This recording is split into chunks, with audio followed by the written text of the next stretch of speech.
Hi students, good morning. Welcome back to Social Science Classroom.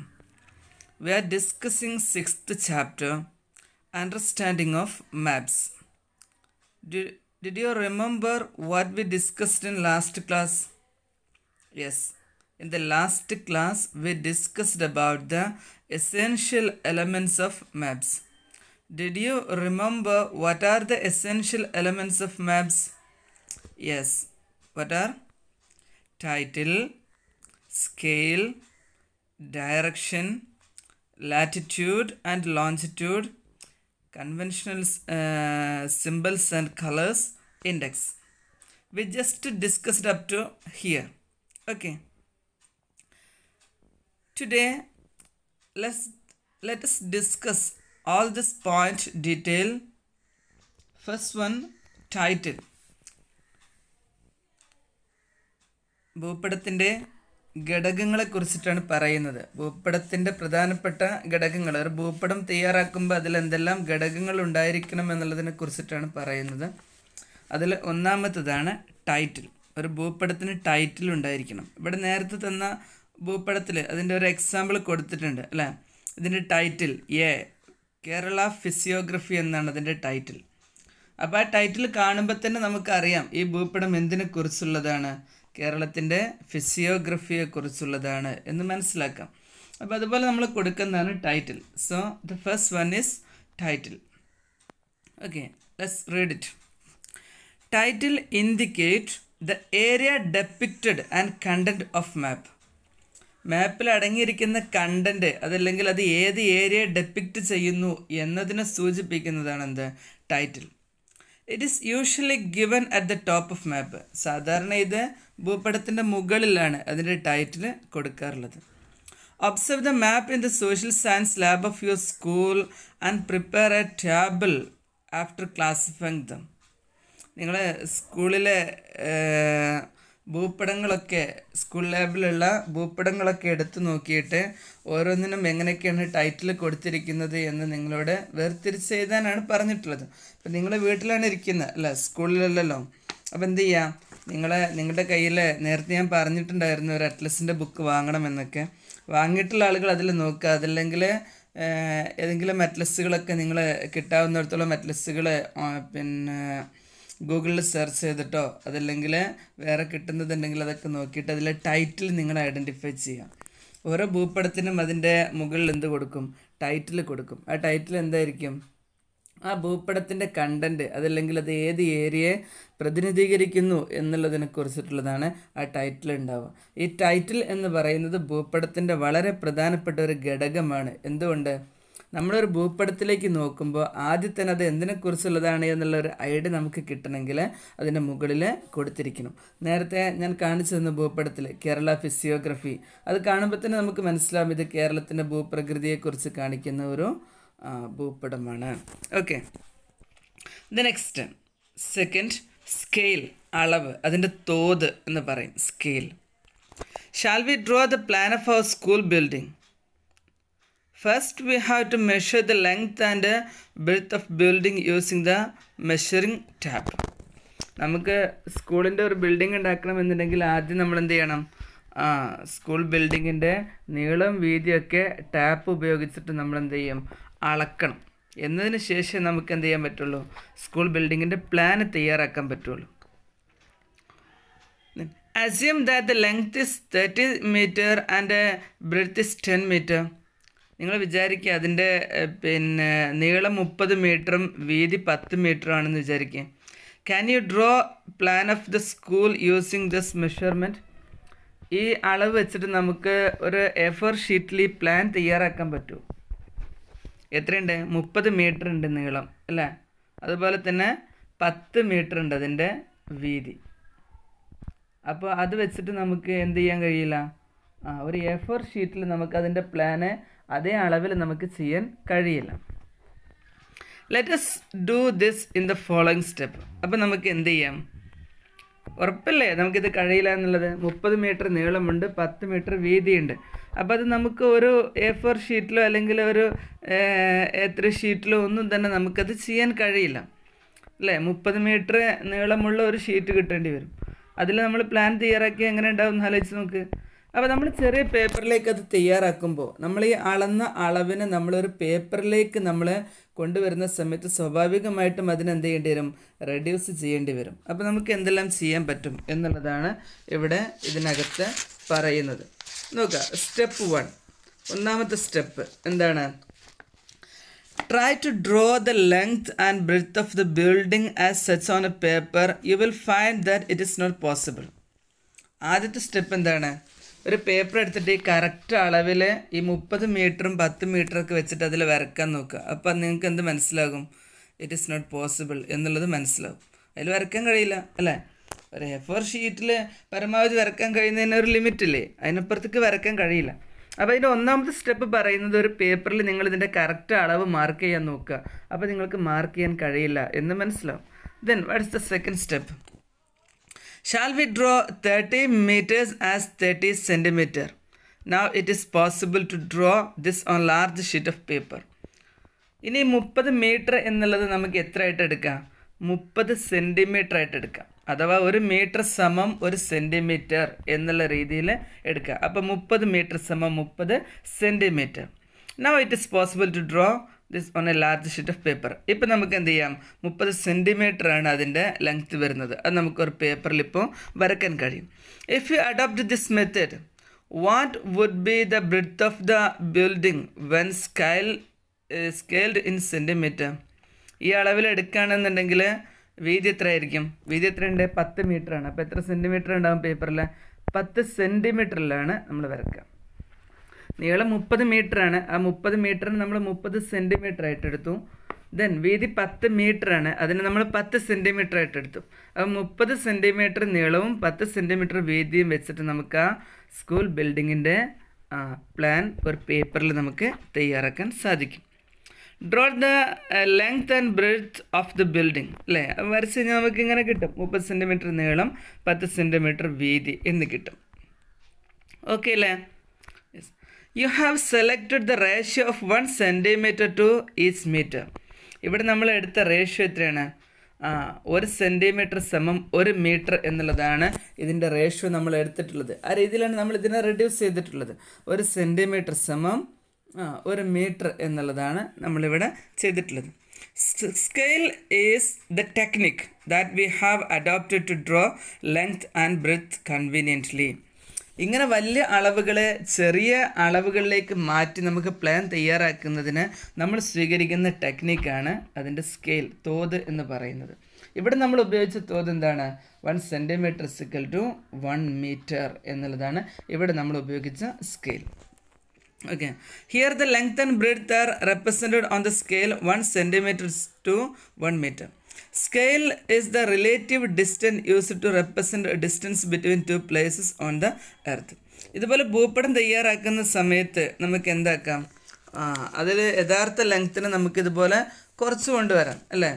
ഇപ്പോൾ യഥാർത്ഥത്തിൽ ഒരു സ്ഥലത്ത് നിന്ന് വേറൊരു സ്ഥലത്തേക്ക് 10 മീറ്റർ നീളമുണ്ടെങ്കിൽ, ദൂരമുണ്ടെങ്കിൽ അല്ലെങ്കിൽ നീളമുണ്ടെങ്കിൽ നമുക്ക് എന്ത് ചെയ്യാം? ഭൂപടത്തിൽ അതൊരു സെൻറ്റിമീറ്റർ ആയിട്ട് കുറക്കാം. അതിലും താഴേക്ക് നമുക്ക് കുറക്കാം. ഇപ്പോൾ 10 കിലോമീറ്റർ ഉണ്ടെന്ന് വിചാരിക്കുക, നമുക്കതിനെ ഭൂപടത്തിൽ എത്രയായിട്ട് കാണിക്കാം? 1 സെൻറ്റിമീറ്റർ ആയിട്ട് നമുക്ക് കാണിക്കാൻ പറ്റും. അപ്പോൾ അതേ രീതിയിൽ നമുക്കതിനെ കുറച്ച് കൊണ്ടുവരാൻ പറ്റും. Okay, scale should be maintain while preparing map. ഏതൊരു ഭൂപടം തയ്യാറാക്കുമ്പോഴും നമ്മളതിൽ സ്കെയിൽ നമ്മൾ മെയിൻറ്റെയിൻ ചെയ്യണം. അത് നിർബന്ധമായിട്ടുള്ള ഒരു ഘടകമാണ്. Okay, through this large areas can be drone on A paper with accuracy. Moreover, scale can be used to measure the actual distance between the place on a map. ഈ scale വെച്ചിട്ടാണ് ഭൂപടത്തിലെ 2 സ്ഥലങ്ങൾ തമ്മിലുള്ള യഥാർത്ഥ difference എത്രയുണ്ട് എന്നുള്ളത് നമുക്ക് മനസ്സിലാക്കാൻ പറ്റും. ഇപ്പോൾ ഉദാഹരണമായിട്ട് ഇപ്പോൾ കേരളത്തിൻ്റെ ഒരു ഭൂപടം തയ്യാറാക്കുകയാണ്. കേരളത്തിൻ്റെ ഒരു ഭൂപടം തയ്യാറാക്കുമ്പോൾ 1 സെൻറ്റിമീറ്റർ സമം 10 കിലോമീറ്റർ എന്നാണ് അതിൻ്റെ തോത് എന്ന് വിചാരിക്കും. 1 സെൻറ്റിമീറ്റർ സമം 10 കിലോമീറ്റർ എന്നുള്ളതാണ് അതിൻ്റെ തോത്. അപ്പോൾ ഭൂപടത്തിൽ നമ്മൾ മലപ്പുറത്ത് നിന്ന് കോഴിക്കോട് വരെയുള്ള ലെങ്ത്ത് നമ്മൾ അളന്ന് നോക്കുമ്പോൾ 4 സെൻറ്റിമീറ്റർ ഉണ്ട്. ഭൂപടത്തിൽ നമ്മൾ കോഴിക്കോട് നിന്ന് മലപ്പുറത്തേക്കുള്ള ലെങ്ത് നമ്മൾ അളന്ന് നോക്കുമ്പോൾ അത് എത്രയുണ്ട്? 4 സെൻറ്റിമീറ്റർ ഉണ്ട്. അതിൻ്റെ അർത്ഥം എന്താണ്?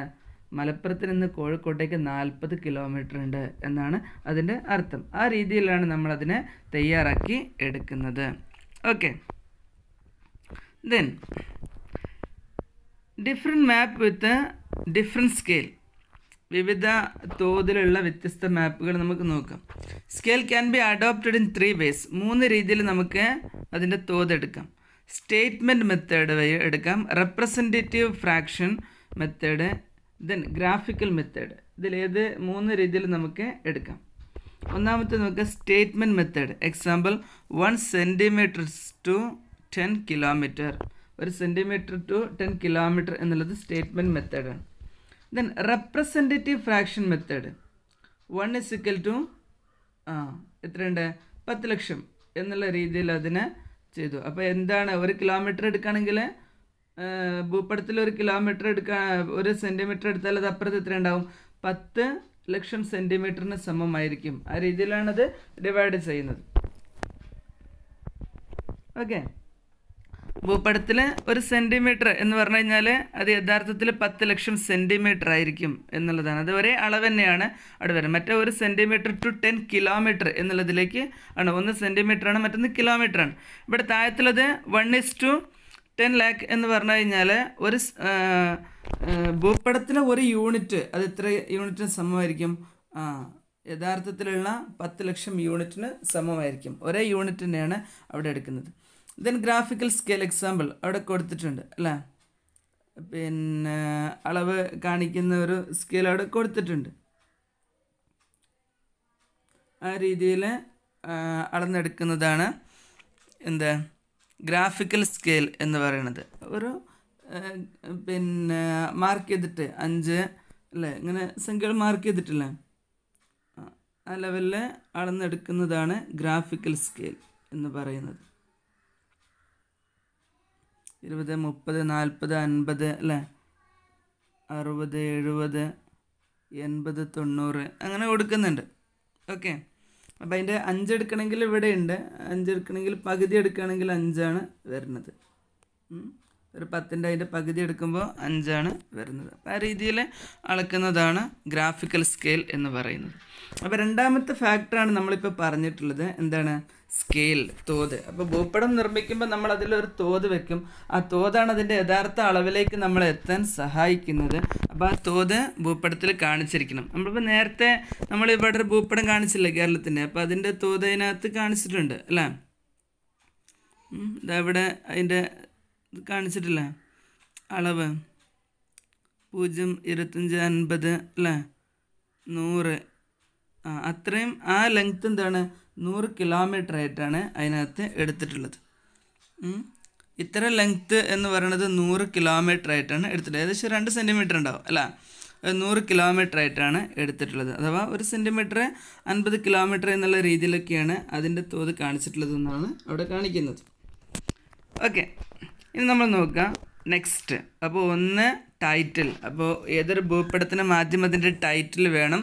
പിന്നെ രണ്ടാമത്തെ എന്താണ്? സ്കെയിൽ, അതിൻ്റെ അളവ് വേണം, അതിൻ്റെ തോത് വേണം.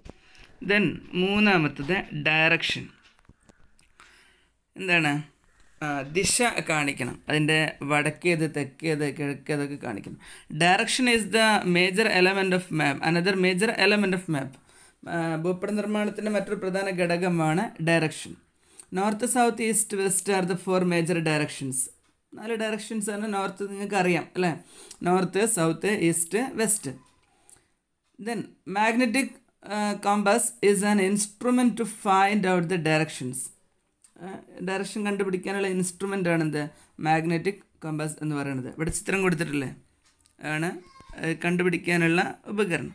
Major direction can be divided into 4 sub divisions: north east, south east, south west, north west. അത് നിങ്ങൾക്ക് അറിയില്ലേ?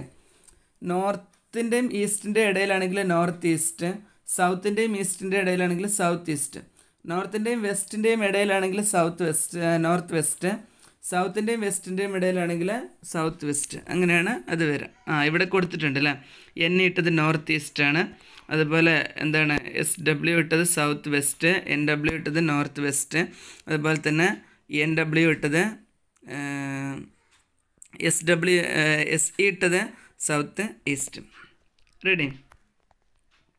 Direction are essential to understand the exact location of place on map. ഭൂപടത്തിൽ ഓരോന്നിൻ്റെയും യഥാർത്ഥ സ്ഥാനം കണ്ടെത്തണമെന്നുണ്ടെങ്കിൽ അതെന്ത് വേണം, അതിൽ ഡയറക്ഷൻ കാണിച്ചിരിക്കണം, ഏത് ഡയറക്ഷനിലാണ് ഇതുള്ളത് എന്ന് കാണിച്ചിരിക്കണം. The next latitude and longitude. അടുത്തതാണ് ലാറ്റിറ്റ്യൂഡ് ആൻഡ് ലോഞ്ചിറ്റ്യൂഡ്. എന്താണ് ലാറ്റിറ്റ്യൂഡ് ലോഞ്ചിറ്റ്യൂഡ് എന്നൊക്കെ പറഞ്ഞാൽ അല്ലേ? അബ്സർവ് ദ ഫിഗർ 6.4 ആണ്. 6.4 ആണ് ഈ ഫിഗർ ഉള്ളത് അല്ലേ. Have you seen the lines drawn lengthwise and breadthwise അല്ലേ? നീളത്തിനായിട്ടും വീതിക്കിനായിട്ടും ഇതിൽ രേഖകൾ കൊടുത്ത് കണ്ടിട്ടില്ലേ? നിങ്ങൾ ഗ്ലോബ് കണ്ടിട്ടില്ലേ? ഗ്ലോബുമേൽ ഇതുപോലെ രേഖകൾ ഉണ്ടാവും അല്ലേ, ലൈൻസ് ഉണ്ടാവും, അത് കണ്ടിട്ടില്ലേ? Okay. Then examine the globes and maps in the social science lab അല്ലേ. സോഷ്യൽ സയൻസ് ലാബിലെ ഗ്ലോബ് മാപ്പൊക്കെ ഒന്ന് എടുത്ത് നോക്കാൻ. അപ്പോൾ നിങ്ങൾ സ്കൂളിലുള്ള വീട്ടിലാണ്, അപ്പോൾ വീട്ടിലുള്ള അറ്റ്ലസ് ബുക്കിലുള്ള ഇത് മാപ്പുകളൊക്കെ നിങ്ങൾ എടുത്ത് നോക്കുക. Are you able to see such lines on it? ആ ഭൂപടങ്ങളിൽ നിങ്ങളിതുപോലെ ലൈൻസ് കാണുന്നില്ലേ? മുകളിലേക്കും അല്ലേ, പിന്നെ വെർട്ടിക്കലായിട്ടും ഹൊറിസോണ്ടലായിട്ടും ഇത്തരം ലൈൻസ് കാണുന്നില്ലേ?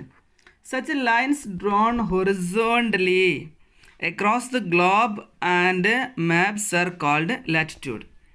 എന്താണ് ലാറ്റിറ്റ്യൂഡ്സ് എന്ന് പറഞ്ഞു കഴിഞ്ഞാൽ ഇതിൽ ഹൊറിസോണ്ടലായിട്ട് വരച്ചിട്ടുള്ള രേഖകളൊക്കെ എന്താണ്, ലാറ്റിറ്റ്യൂഡ്സ് ആണ് അല്ലേ. ഹൊറിസോണ്ടലായിട്ട് ഇക്വേറ്ററിന് സമാന്തരമായി ഹൊറിസോണ്ടലായിട്ട് വരച്ചിട്ടുള്ള രേഖകളൊക്കെ ലാറ്റിറ്റ്യൂഡ്സ് ആണ്. They are shown in degrees. ഡിഗ്രീസിലാണ് കാണിക്കുന്നത്. കാരണം ടോട്ടലി നേരത്തെ നമ്മൾ പറഞ്ഞിട്ടുണ്ട്, ടോട്ടലി 360 ഡിഗ്രിയാണ് വരിക. അപ്പോൾ 0 ഡിഗ്രിയാണ് ഇക്വേറ്റർ. അങ്ങനെ 1 ഡിഗ്രി 2 ഡിഗ്രി അങ്ങനെ എത്ര ഡിഗ്രി വരെ ഉണ്ടാകും? വൺ സൈഡ് എടുത്താൽ 90 ഡിഗ്രി ഇക്വേറ്ററിൻ്റെ മുകളിലേക്കും 90 ഡിഗ്രി ഇക്വേറ്ററിൻ്റെ താഴോട്ടുണ്ടാകും. അങ്ങനെ 180 ഡിഗ്രി ഒരു സൈഡ് ഉണ്ടാകും, 180 ഡിഗ്രി അതേപോലെ ഓപ്പോസിറ്റ് സൈഡിലും ഉണ്ടാകും. Okay. The horizontal line drawn exactly at the centre of the globe is the equator. ഏറ്റവും സെൻറ്ററിൽ വരയ്ക്കുന്ന, ഗ്ലോബിൻ്റെ മധ്യത്തിൽ വരയ്ക്കുന്ന ഹൊറിസോണ്ടൽ ലൈൻ ആണ് എന്ത് പറയുന്നത്, ഇക്വേറ്റർ എന്ന് പറയുന്നത്. ഏറ്റവും പ്രധാനപ്പെട്ട ലാറ്റിറ്റ്യൂഡാണ് ഇക്വേറ്റർ അഥവാ ഭൂമധ്യരേഖ എന്നൊക്കെ പറയും. ഇവിടെ കാണിച്ചു കണ്ടിട്ടില്ലേ? ഏറ്റവും സെൻട്രലിലുള്ള ഈ ഹൊറിസോണ്ടൽ ലൈനാണ് ഇക്വേറ്റർ എന്ന് പറയുന്നത്. Then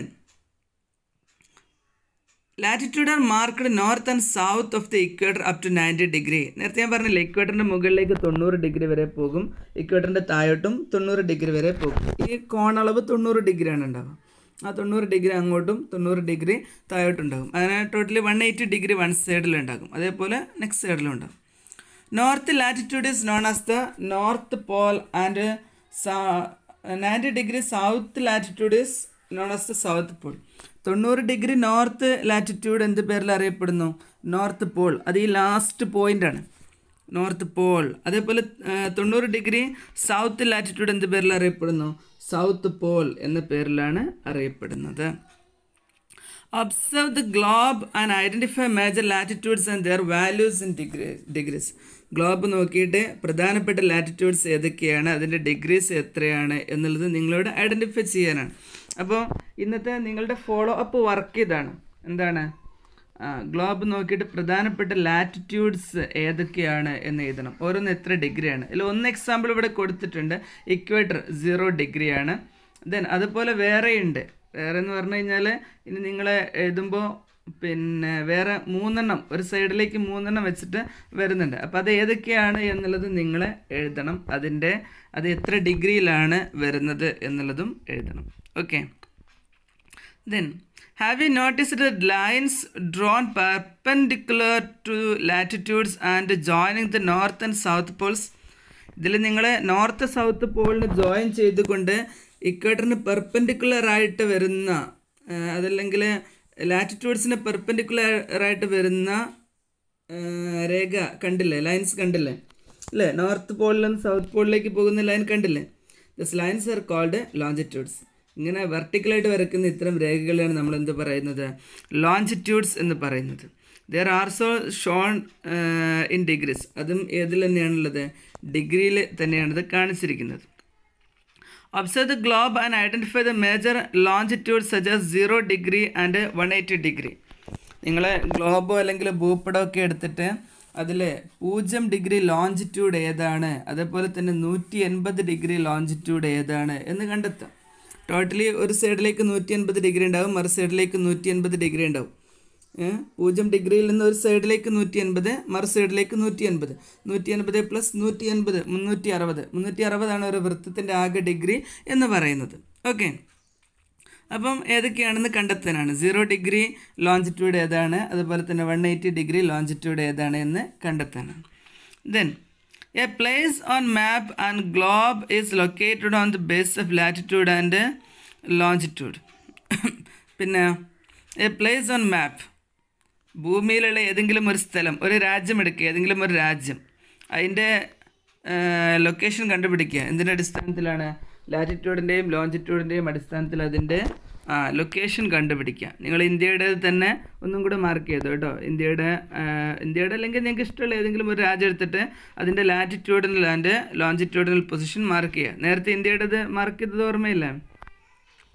then observe the world map and globe and identify the latitude and longitude between which India is located. India ഏതൊക്കെ ലാറ്റിറ്റ്യൂഡിൻ്റെയും ലോഞ്ചിറ്റ്യൂഡിൻ്റെയും ഇടയിലാണ് എന്നുള്ളത് മാർക്ക് ചെയ്യാനാണ് പറഞ്ഞിട്ടുള്ളത്. അപ്പോൾ ഒരു ഭൂപടത്തിൻ്റെ മറ്റൊരു പ്രധാന ഘടകമാണ് ലാറ്റിറ്റ്യൂഡ്സ് ആൻഡ് ലോഞ്ചിറ്റ്യൂഡ്സ്. സിമ്പിളായിട്ട് പറഞ്ഞാൽ ഭൂപടത്തിൽ ഹൊറിസോണ്ടലായി വരയ്ക്കുന്ന രേഖകളെ ലാറ്റിറ്റ്യൂഡ്സ് എന്ന് പറയുന്നു, വെർട്ടിക്കലായിട്ട് വരയ്ക്കുന്ന രേഖകളെ എന്ത് പറയുന്നു? ലോഞ്ചിറ്റ്യൂഡ്സ് എന്ന് പറയുന്നു. The next conventional signs and symbols. പരമ്പരാഗതമായി ഉപയോഗിക്കുന്ന ചിഹ്നങ്ങളും അതുപോലെ തന്നെ അടയാളങ്ങളും ഒക്കെ ഏതൊക്കെയാണെന്ന് നോക്കുക. Features of the earth surface like mountain, plateau, plain, water bodies, route, settlement, agriculture and etcetera are depicted on map using internationally accepted colours, signs and symbols.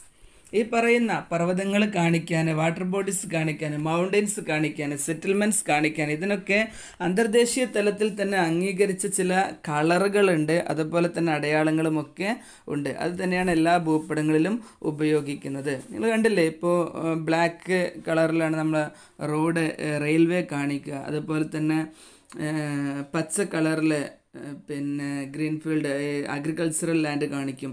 നീല കളറിൽ വാട്ടർ ബോഡീസ് കാണിക്കും. അതൊക്കെ അതിൻ്റെ ഇൻ്റർനാഷണലി ആക്സെപ്റ്റഡ് ആയിട്ടുള്ള colours and symbols ഉണ്ട്. അത് ഉപയോഗിച്ചുകൊണ്ടാണ് അത് കാണിക്കുന്നത്. Observe the map in your social science lab and identify the colours and science used. നിങ്ങളൊരു ഭൂപടം നോക്കിയിട്ട് ഓരോന്നും കാണിക്കാൻ, മൗണ്ടെയിൻസ് കാണിക്കാൻ എന്ത് കളർ ഉപയോഗിച്ചിരിക്കുന്നു, റോഡുകൾ കാണിക്കാൻ എന്ത് കളർ ഉപയോഗിച്ചിരിക്കുന്നു, വാട്ടർ ബോഡീസ് കാണിക്കാൻ എന്ത് കളർ ഉപയോഗിച്ചിരിക്കുന്നു, ഇത് നിങ്ങൾ സെപ്പറേറ്റ് ചെയ്തിട്ട് എഴുതിയെടുക്കാം. Okay, the next and last index. Index is the key to map reading. Map റീഡിങ്ങിൻ്റെ കീ ആണ്, ചാവിയാണ് എന്ത്? ഇൻഡെക്സ്.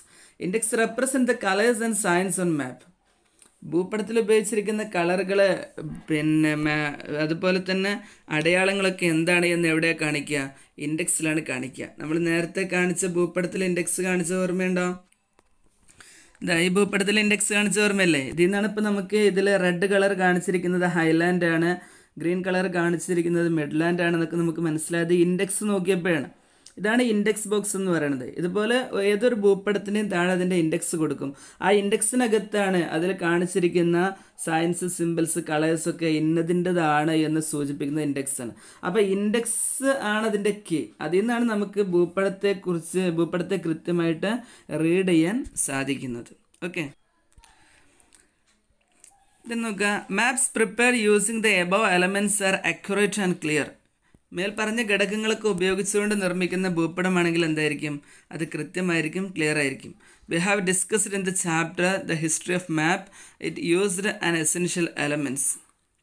ഓക്കെ, നമ്മൾ ഈ ചാപ്റ്ററിൽ ഭൂപടങ്ങളുടെ ചരിത്രം പറഞ്ഞു, അതുപോലെ തന്നെ ഈ എലമെൻറ്റ്സ് ഉപയോഗിച്ചുകൊണ്ടുള്ള ഭൂപടങ്ങൾ പറഞ്ഞു. You can utilise the information in your day to day life. നിങ്ങൾക്ക് ഇതിൽ നിങ്ങളുടെ ഓരോ ദിവസവും നിങ്ങൾക്ക് ഇതിൽ എന്തെല്ലാം കാര്യങ്ങൾ അപ്ഡേറ്റ് ചെയ്യാൻ പറ്റും, ആ കാര്യങ്ങളൊക്കെ നിങ്ങൾക്ക് ഇതിനകത്ത് ഉപയോഗപ്പെടുത്താവുന്നതാണ്. ഓക്കെ, അപ്പോൾ ഇത്രയാണ് നമ്മുടെ ഈ ചാപ്റ്ററിൻ്റെ പേരെന്തായിരുന്നു? അണ്ടർസ്റ്റാൻഡിങ് ഓഫ് മാപ്പ്. എത്രാമത്തെ ചാപ്റ്റർ ആയിരുന്നു? 6th ചാപ്റ്ററാണ് അണ്ടർസ്റ്റാൻഡിങ് ഓഫ് മാപ്സ്. ചാപ്റ്ററിൽ നമ്മൾ എന്തൊക്കെ പറഞ്ഞു? ആദ്യം ലോകം ചുറ്റിയിട്ടുള്ള ചില യാത്രികരെ കുറിച്ച് പറഞ്ഞു. അവർ യാത്രയിൽ അനുഭവപ്പെട്ട പ്രയാസങ്ങൾ പറഞ്ഞു. ആ പ്രയാസങ്ങൾക്ക് കാരണം അവരുടെ കയ്യിലുള്ള ഭൂപടങ്ങൾ കൃത്യമല്ലാത്തതാണ് എന്നുള്ളത് നമ്മൾ പറഞ്ഞു. പിന്നെന്താ പറഞ്ഞു? പിന്നെ നമ്മൾ ഭൂപടത്തിൻ്റെ ഒരു ഹിസ്റ്ററി എങ്ങനെയായിരുന്നു ആദ്യ കാലങ്ങളിൽ, അല്ലേ? മെസപ്പൊട്ടേമിയൻ സംസ്കാരത്തിൻ്റെ കാലം തൊട്ട് തന്നെ ഭൂപടങ്ങളുണ്ട്. പക്ഷെ അന്നത്തെ ഭൂപടം എങ്ങനെയായിരുന്നു, അതിൽ നിന്ന് ഓരോ ഘട്ടത്തിലും അത് എങ്ങനെയാണ് ഡെവലപ്പ് ചെയ്ത് വന്നിട്ടുള്ളത് എന്നുള്ള കാര്യങ്ങൾ നമ്മൾ പറഞ്ഞു. പിന്നെ എങ്ങനെയാണ് സ്കെച്ചും പ്ലാനും തയ്യാറാക്കുന്നത്, അല്ലേ? ഭൂപടത്തിൻ്റെ അനിയന്മാരാണ് സ്കെച്ച് പ്ലാൻ എന്നൊക്കെ പറയണത്. അതിൻ്റെ ഒരു ഡെവലപ്ഡ് ഫോമാണെന്ത്? ഭൂപടം എന്ന് പറയുന്നത്. അപ്പോൾ എങ്ങനെയാണ് സ്കെച്ച് പ്ലാനൊക്കെ തയ്യാറാക്കുന്നത്, സ്കെച്ചും പ്ലാനും തമ്മിലുള്ള വ്യത്യാസം എന്താണ്, ഈ കാര്യങ്ങൾ നമ്മൾ പറഞ്ഞു. പിന്നെ ഒരു ഭൂപടം നിർമ്മിക്കുമ്പോൾ അതിൻ്റെ എസെൻഷ്യൽ എലമെൻറ്റ്സ് എന്തൊക്കെയാണ്, ഇത്തരം കാര്യങ്ങളാണ് നമ്മൾ പറഞ്ഞിട്ടുള്ളത്.